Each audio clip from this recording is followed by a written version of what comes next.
Our speaker has had many years of distinguished service in the public sector as well as in the business world. He was born in Toronto, graduate of the University of Toronto and the London School of Economics.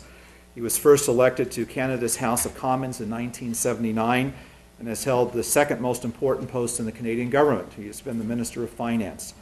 He is widely credited with bringing discipline to Canada's fiscal situation, which had been very much out of control prior to his arrival at finance. It is interesting to note that the Canadian government will enjoy this year its 10th straight annual budget surplus, whereas Washington has added $2.8 trillion in government debt since the beginning of this decade. Seems like we could maybe learn a lesson from how Canada is running its government. Our guest has served his nation with great distinction and for many decades, and accepted the call in March of this year to leave the private sector as chairman of UBS Canada, one of Canada's major financial firms, to become Canada's 22nd ambassador to the United States. It is a privilege to present to you the Honorable Michael Wilson.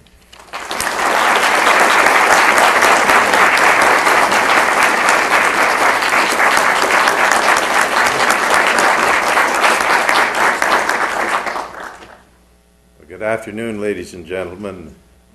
Professor Fry, thank you for your very kind introduction, and Michelle, here's Michelle, thank you for your prayer. I have to stop and correct the introduction. I don't know how this got into the introduction, but I've had a number of people introduce me as someone who's been a graduate of London School of Economics. And the only relationship that I have with the London School of Economics, which is, I think, where this all happened, is that I have been associated with Mick Jagger. And I had a party for Mick Jagger in Toronto when he was in Toronto for a concert. But that's the only relationship that I have with London School of Economics. So, I did have fun at that party with Mick. Now, this is my first visit to Brigham Young University. It's my first official visit to Utah. I can tell you that I've been here a number of times before with skis on my feet, but this is my first official visit. I had a very interesting day. I arrived here at midday yesterday, and had very interesting meetings with leaders of the church. Had a fascinating discussion with President Hinckley and other leaders of the church this morning, and had some time with Governor Huntsman, where we talked about ways that the state of Utah and Canada can work more closely together. So I'd like to expand on that and talk a bit about relations and activities between Canada and the state of Utah, but also Canada and the United States of America, and outline to you some of the things that Canada is doing in the global community, in the Western Hemisphere, and I hope that as I touch on this, you'll get a sense of the direction that the new government under Prime Minister Stephen Harper is proceeding in his first few months in office. Now, you've heard this before, but I'll say it again, that there are no two nations who have enjoy the depth and breadth and closeness of relationship that we have between the United States and Canada. We have a shared history, we have great respect for each other, and we have a great understanding and appreciation of the importance of democratic values and freedom. And these are pillars of the commonality of the two countries. They bind us together, and it's a very important relationship in the volatile world that we live in today. Now, this relationship impacts us all on a daily basis. Sometimes we take it for granted. Our countries are united not just because we have the world's longest, safest, unmilitarized border, 5,500 miles if you take in Alaska. We have the largest commercial relationship of any two countries in the world, but the most important element of the relationship is the people relationship. People relationship which is family, friends, business associations, friends who we meet when we travel to the United States. There are 90, this is a number that was given to me recently, which I think is a powerful, powerful number. 98% of Canadians have visited at one time in their life the United States of America. Now, I have firsthand ties with the United States. My mother was born in Michigan. My wife's mother was born in Pennsylvania. And I say that not just to highlight my relationship, but to illustrate that relationship. And I'm sure that many of you in this room have enjoyed that relationship. I say that also in the presence of the Palmer family, who have demonstrated by their being here today and by the lecture series that they are sponsoring. And I want to thank them all very much for this support, but also for showing this continuing interest by being here today. And I know some of you come some distance to be here today, and I certainly very much appreciate it, and I'm honored very much to be able to present this lecture and be able to engage in some dialogue with members of the student body who are interested in this Canada-US relationship. Now, the relationship is evident in other ways. We saw this, I'll give you two examples. In 9/11, many planes came to Canada because they couldn't fly into the United States, and spent more than a few hours in Canada until they were able to fly again. Canadians looked after Americans and did so because this was the right thing to do. It was the right thing to do because it also followed instances where Americans helped Canadians. After the big Halifax explosion, there was a great deal of support from the New England states for the people who were devastated in Halifax. And to this day, every Christmas, there is, I think it's a 30 or 40-foot Christmas tree. It comes from the people of Halifax to the people of Boston, and it's put up in the main square of Boston every year. So that is the nature of the type of relationship that we have between the two countries.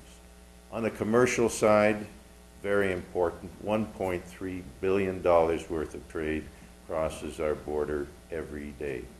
300,000 people cross our borders every day. If you bring this down to the state level, Canada is Utah's #1 export market. The amount of trade that goes back and forth between this state and Canada each year is around $2.5 billion. That, to put it into very important numbers, supports 45,000 jobs in this state.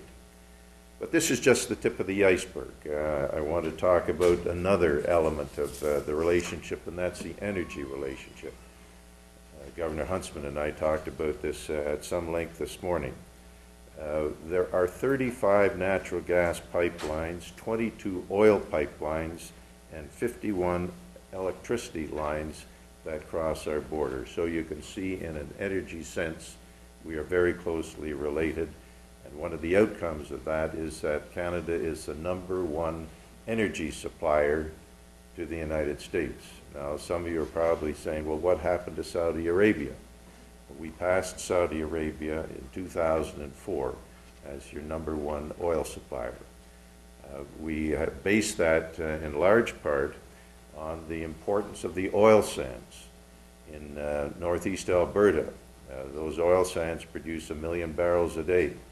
And in about 4 or 5 years, that's going to be increasing to 2 million barrels a day. And by 2015, that could be as high as 3 million barrels a day. Very few countries are able to demonstrate that sort of increase in energy supplies, and the people of the United States are going to be great beneficiaries of this.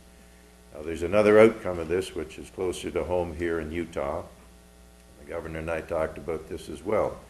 Utah has oil sands resources in the northern part of Utah, which have some similarity between the resources in northeast Alberta. And we were talking about ways that we can bring the industries together and see whether what we have learned in Canada in bringing forward this resource into a reserve of energy is something that can be used to assist the development of these resources in Utah. We can see where in Wyoming and Colorado that same sort of relationship can assist in the development there. But the trick here is to make these resources commercially viable. And we have done a considerable amount of research on this in Alberta, and we hope that some of that research will be applicable here in Utah. Now, these are impressive numbers that I've given to you. They're impressive numbers in themselves, but they're impressive in contrast to many other country-to-country relationships in other parts of the world. But why is this, is the importance of this, a boost in our collective capacity to respond to the changes in the global environment, so important? Why is securing our competitiveness today so important? Why is being able to face the competition and win battles on a daily basis against other countries in the world so important to our prosperity and to our security? We've seen over the last 5, 10, 15, 20 years a change in the way business is done. There's more and more that is done globally. There's more and more that countries and companies that are involved in the global supply chain are critical to the success of individual countries. We see this in the information technology revolution. The falling trade barriers are very important, and as I look over the length of my career in public life, the extent of the decline in trade barriers, the elimination of trade barriers between two countries, or between various countries, has been absolutely incredible. But no sources of competition that we see today should be considered as unusual. They're changing at a dizzying pace. And again, it's because of that global supply chain. We've seen instances where research for a product is done in one country, the production is done in a second country, and the service for that product is done out of a third country. And we're witnessing how financial capital, how people, how knowledge, how intellectual property can move back and forth across borders, again, at a very fast pace. We have to be able to adjust to that. We have to be able to have the flexibility within our countries, within our economies, to respond to those challenges, to respond to that change in as quickly a time as possible. Now, new players are coming on stream. China, Brazil, India. They're positioning themselves as sources of production, of innovation, of investment. And one of the things you may have seen recently is the recent Economist magazine. Cover story portrayed dramatically the rise of these emerging giants in this global economy. And at the same time, as we see them growing in their own countries, we see how they are providing very strong competition for us in some of our traditional markets. Let me give you an example of that. Canada is your #1 trading partner. We supply more goods and services to the United States than any other country. Our market share is 17%. But China has crept up very quickly in the last few years to be #2 at 15%. And I can say that probably 2 or 3 lectures from now, you're going to see them as #1, and we will have slipped into #2. Not because we are doing a bad job, but because they are growing more quickly and bringing things that we can't bring as a country to you. So what do we do as two countries, or to broaden it to the NAFTA group of companies, 3 companies, including Mexico? What do we do to meet this competition that is competition for the United States, competition for Canada, but competition also for North America?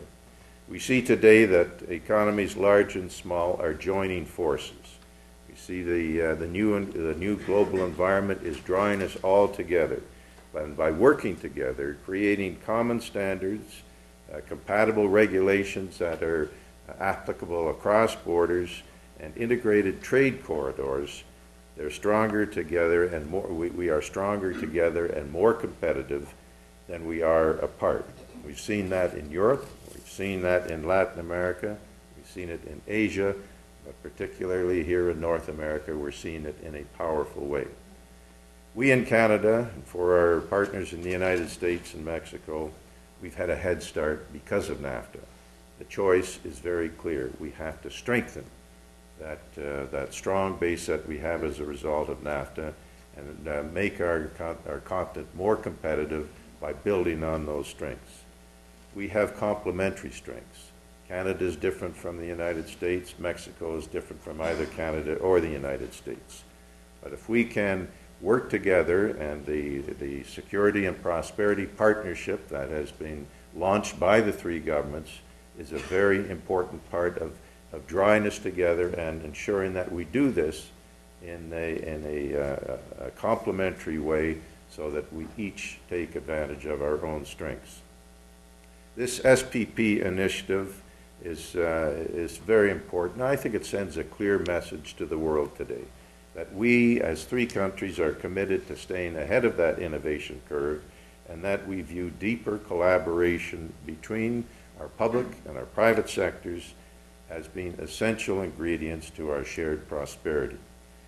Now, let me, Professor Fry made some reference to this, but let me talk just briefly about the base that we are starting from in Canada. As he pointed out, we've had a long series of budgetary surpluses. We have a trade surplus and a current account surplus, which when I was the finance minister, I wondered whether we'd ever see a current account surplus, certainly in my forthcoming business experience. We have debt that is about 35% of our GDP, dropping to 25% probably in the next 4 or 5 years. 9 of our 10 provinces are in surplus position. Growth has been is very steady in the 3 to 3.5% range. Our unemployment level is as low as it's been in about 25 years. And another interesting characteristic that flows from the North American Free Trade Agreement is that the investment of the United States in Canada aggregates today about $270 billion, but the investment from Canada into the United States is also very high at some $225 billion. Again, it illustrates the integrated nature of our economy, and that is flowed directly from the North American Free Trade Agreement. Let me comment looking farther afield than North America. We have, and Prime Minister Harper has made a very strong statement in this regard. We have taken a view as a country that we should be seen to be playing a more active role in other parts of the world. We have a common dedication with the United States to our global security. We have a common dedication to sharing those democratic values. And that is front and center in the presence that we have in Afghanistan today. We are there to support what is regarded as a failing nation, having gone through a terrible period over the last 25 years. We also want to resist and fight as best we can the guidance and the support that is given to terrorism out of that part of the world, which can threaten us in other parts of the world. We've seen that in the United States, we've seen it in the UK, we've seen it in Spain, we've seen it in Holland, and we've also got a bit of a shock in our lives in Canada when we arrested 17 potential terrorists in Canada. They had the plans all there, and their plans were nipped in the bud by some very active and proficient policing and intelligence work early in June of this year. Now, in Afghanistan, Canada has taken the lead of the NATO forces in the southern part of Afghanistan. This is a very tough place to be, as we found out recently, but we do believe that we are making a difference in supporting the Afghan people. We have taken the position, Parliament supported this a few months ago, to extend our involvement in Afghanistan by 2 years to 2009. President Karzai was in Ottawa speaking to our Parliament about a week and a half ago, 2 weeks ago, I guess now. And I want to quote what he said there. He said, "Canada, in all respects, has been among the leaders of this partnership. Thanks to Canada's contributions, Afghanistan today is profoundly different from the terrified and exhausted country that it was 5 years ago." That's the end of that quote. But it's these words which demonstrate how Canada can help, but also underscores our capacity and our dedication to continue to honor the commitments that we've made overseas. For we as Canadians, we as North Americans, cannot let the seeds of terrorism find place to root in Afghanistan or anywhere else in the world.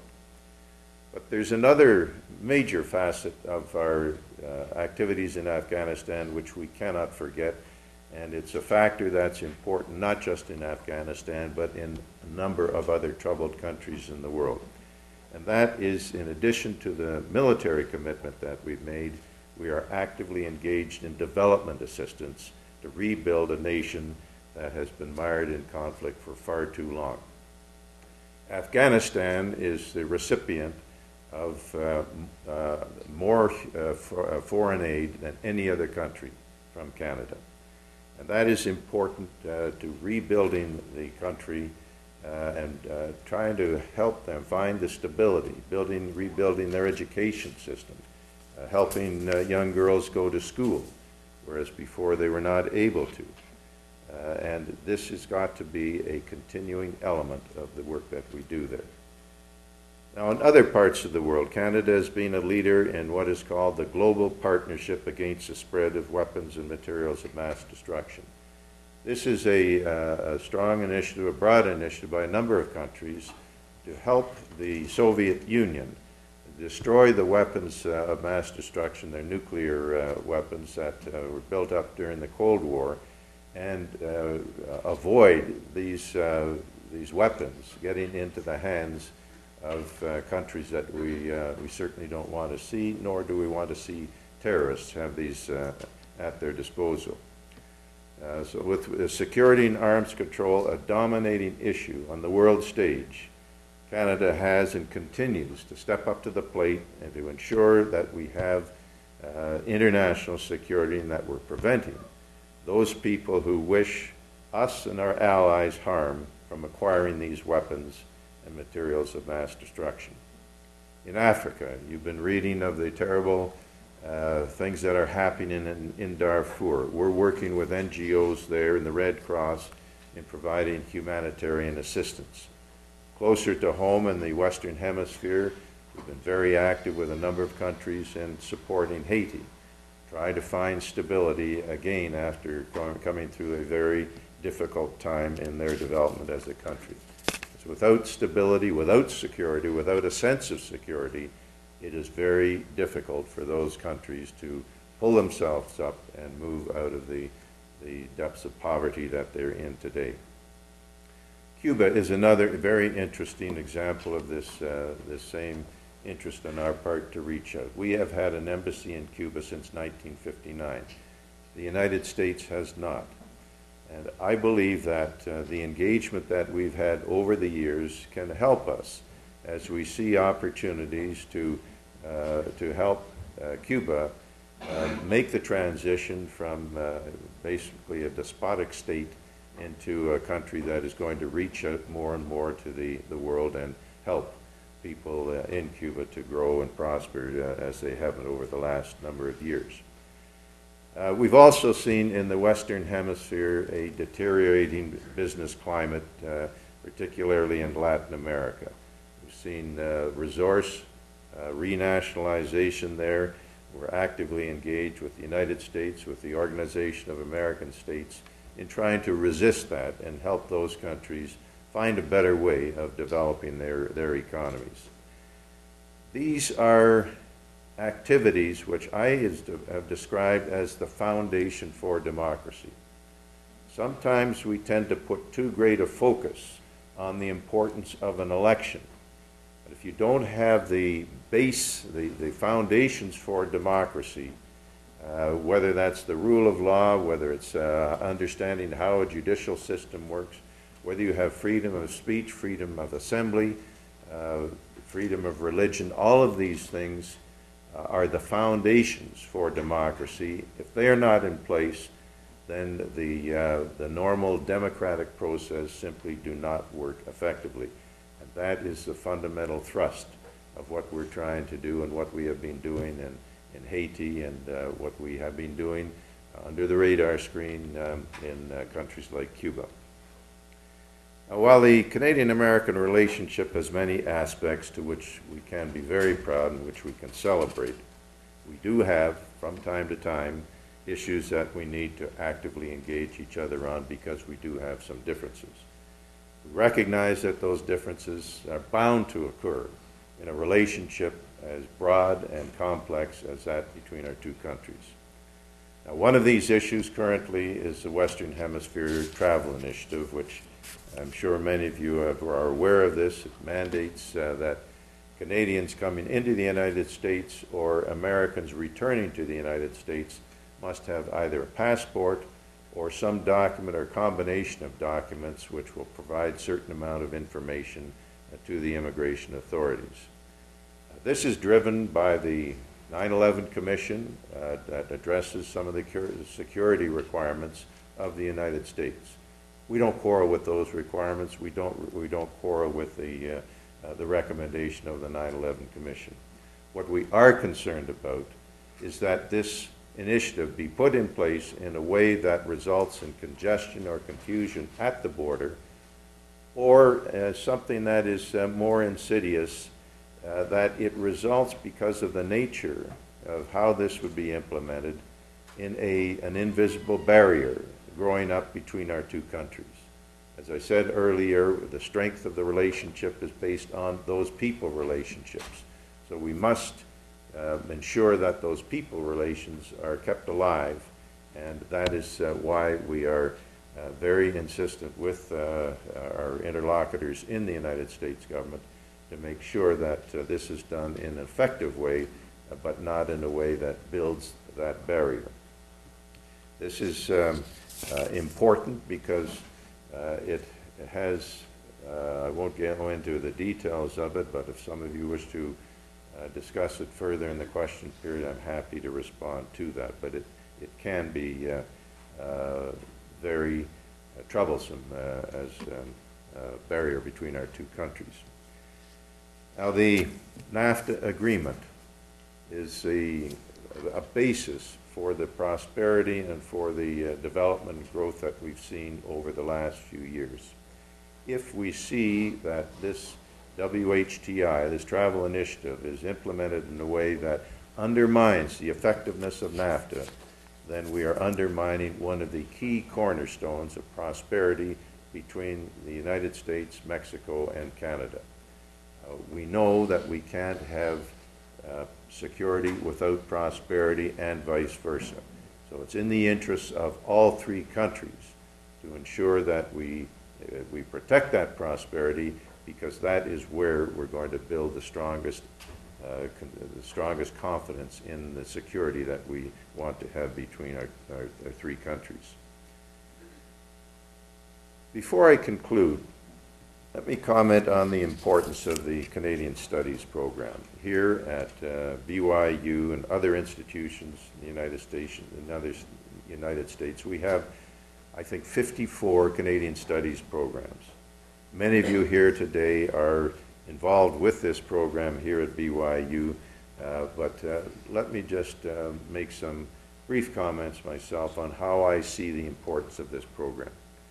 These studies programs are designed to provide students with a broad range of courses and understanding into what is going on in Canada. This could be in social sciences, humanities, foreign policy, geography, but the program is much more than just the courses, because it provides you, as the leaders of tomorrow, with an opportunity to interact with a number of people who have similar interests to you in a very important area of the relationship between our two countries. This will result in lasting friendships, which will be important to you for years to come. It will also provide you with links into various networks that are going to be very important to you as well as you go about wherever your studies take you. I have found, I run into people who are parts, I wasn't in a Canadian Studies program, but I just want to make the relationship. I see people in the job that I'm doing now that I haven't seen. I can tell you I was at a function just quite recently, about a week ago, where I saw people that I hadn't seen since I graduated. And I don't think, Earl, you said when I graduated, but it was a long time ago. It was 1959. You're wondering why I don't have a cane here. But, it was a long time ago. Anyway, I've seen people recently who come back into my life from days when I was at university myself. So build on these relationships, maintain these friendships, make sure that you keep your network alive because it'll be very important to you. You have here 400 students enrolled in a variety of Canadian content programs at BYU, and I encourage you all to continue to keep your involvement here, but also to encourage your colleagues to do the same. So in conclusion, let me highlight the fact that the Canada-U.S. relationship is something that I think we can all cherish. It's very important to all of us.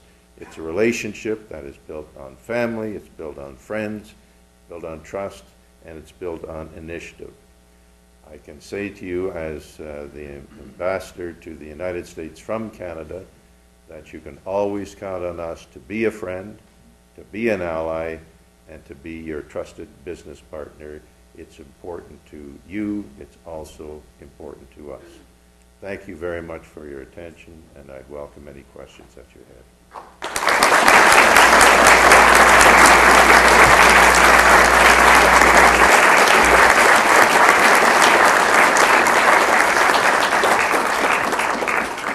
Excellency, I wanted to ask you something, sir. How's the Britannic Majesty doing? I know that Queen has been over there. She's the 6th sovereign of Canada. How was your meeting with her? Well, I haven't met with the Queen for some time. My job as ambassador doesn't take me to the United Kingdom, but I can tell you I have sat beside her at functions, I've sat beside her at dinner, and she is right on top of things. She's a very bright and well-traveled woman who has understood many, many things that her job, her position as the monarch, but also the head of state for many countries. So she's a delight to be with. Yes? Has Canada got any special feelings about the illegal immigration problem that we have with Mexico? We aren't directly, if the question was, do we have any views on the illegal immigration question in Mexico, with Mexico? We aren't directly affected, but indirectly, let me make a couple of comments. One, it has troubled me greatly as I've watched this debate occur over the last few months in the divisions that it has generated within your country and the impact of those divisions that will be lasting. So that is one point that I would make. The other point I would make is that while the debate has focused primarily on the Mexican border, there have been some suggestions, some policy ideas that have come up which would affect both borders, and these are things that do trouble us because I touched briefly on this in my earlier comments. A physical barrier is I don't think, the right thing between two countries. It certainly was not the right thing between Canada and the United States. We each have our own security concerns, but the arrests in Toronto in early June illustrate, I think, best how you can deal with security issues. And it's not what happens right at the border, it's what happens behind the border. The policing, the intelligence, the immigration systems, the way Border Patrol is being done. These are the areas that we should emphasize. And if we're going to be spending money on border security, I would strongly encourage that type of financial support as opposed to physical barriers. Question over here, someone had? Yes. Ambassador, some of these things you've mentioned, Mr. Karzai and the Commons and the issue of the northern border, the idea of a fence, those sorts of things aren't heard in the United States because the news here does not cover Canada a great deal. I'm impressed by your outreach with your emails and so forth. Is there anything that Canada could do to perhaps get News World or some other news mechanism into the American market? Thank you very much for your comment. I'm going to take an opportunity to make a little commercial announcement here. The website we have, it's called Connect to Canada. And this is a website that has been created for Canadians. We have also a Connect to Canada /business, which is directed at people doing business in the United States that have an interest in Canada. This is a way that we can get that Canadian message out, and I encourage you all to plug into that. How do we get the message out? It's very difficult. I remind people that there are 156 embassies in Washington, so we're one of 156. It's a very crowded media, therefore, and the media, as the media is, they are going to focus more on troubles, on problem areas, and hopefully we won't be the subject of much of that media coverage. But how do we get the message out? It's through Canadian Studies programs. It's through various other activities that we have in dealing with the media in the United States. You mentioned the Canadian media. You can, I'm not even sure whether I'm going to tell people to do something illegal, but you can get a satellite dish that is focused on Canadian satellite programs, and that's another way that you can do that. Now, if I've told you that you're breaking the law, ignore what I've said, because I don't want to be accused of that. Yes? You talked about some of your provinces being debt-free. Is Alberta the leading province as far as surplus? Let me rephrase, if that's what you took from what I said. One province, Alberta, is on a net basis debt-free. The other provinces do have debt, but 9 of the 10 are in surplus position on their annual accounts. So the federal government and 9 out of the 10 provinces have a surplus, a budgetary surplus. I did have another question too, just about the identity of Canadian citizens. Years ago I've heard that Canadian citizens usually identify themselves as what they're not. They're not British, they're not American. Has that changed at all? Well, you tell me what you hear about from Canadians who are here at Brigham Young. I think that is changing, personally, and one of the things that the Prime Minister feels very strongly about is what he said. He said, Canada is going to be heard. We want to be engaged in Darfur, in Haiti, in Afghanistan, so that I would expect that people outside of Canada are going to associate Canada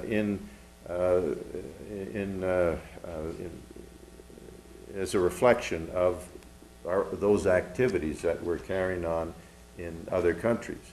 Now, we're not the United States. We don't have the resources of the United States, but what we do have is an ability to pick the areas where we think we can make a contribution. I used that Cuba example as one, being a way that we can make a difference in different parts of the world. So we will be focusing.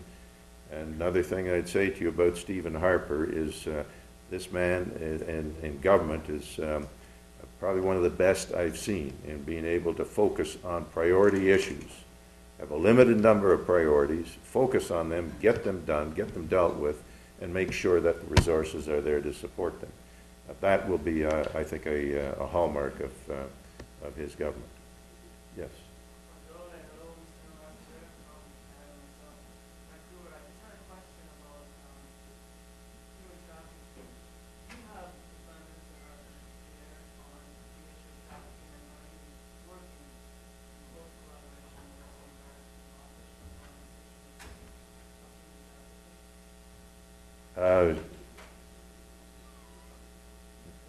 Human trafficking and people that are being forced into going to other countries. That's what you're referring to, against their will and forced to work there. This is, I know the Prime Minister has talked about this.